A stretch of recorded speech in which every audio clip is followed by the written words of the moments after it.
मुगल सिंहासन पर बैठने के पश्चात अकबर ने राजपूताना के शासकों के प्रति जो नीति अपनाई वही राजपूत नीति के रूप में जानी जाती है।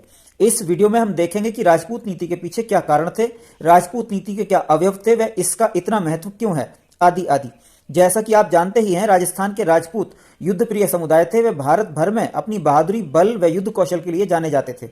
साथ ही ये स्वतंत्र जीवन को बहुत अधिक महत्व देते थे, जिस कारण दिल्ली सल्तनत के सुल्तान अपने 300 वर्षों से भी अधिक के शासन में इनको पूरी तरह अपने अधीन करने में असफल रहे।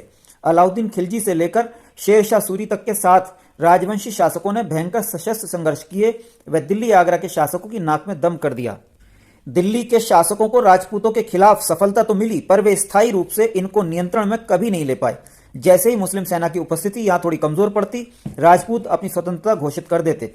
इस प्रकार दिल्ली आगरा के शासकों के बहुत से संसाधन इनको नियंत्रित करने में लग जाते।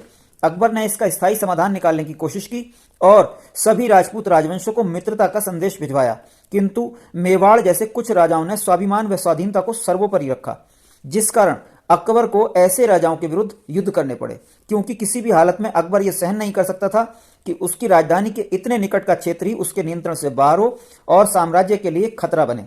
अतः जो मित्रता से नहीं माने उनको तलवार के दम पर अधीन लाया गया। राजपूतों से घनिष्ठता स्थापित करने के उद्देश्य से ही अकबर ने उनके साथ वैवाहिक संबंध भी स्थापित किए और अपना व अपने पुत्रों का विवाह राजपूत राजकुमारियों के साथ किया। ऐसा पहला विवाह आमेर के कछवाहा राजपूतों के साथ किया गया, जिनके साथ मुगलों के सबसे लंबे व मजबूत संबंध भी रहे। राजा भगवान दास, राजा मान सिंह व जयसिंह जैसे कछवाहा राजपूतों ने 18वीं शताब्दी के प्रारंभ तक मुगलों की सेवा की और मुगल राजनीति में एक खास महत्व व स्थान प्राप्त किया।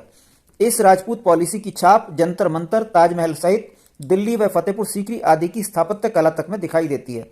अनेकों युद्धों में राजपूतों ने बड़ी बहादुरी के साथ मुगलों की ओर से प्रतिभाग किया और मुगल झंडे को बुलंद रखने में अपना योगदान दिया। हालांकि औरंगजेब के समय में आपसी समझ व विश्वास में भारी कमी देखी गई। वह उत्तरवर्ती मुगल काल में राजपूत एक बार पुनः स्वतंत्र हो गए।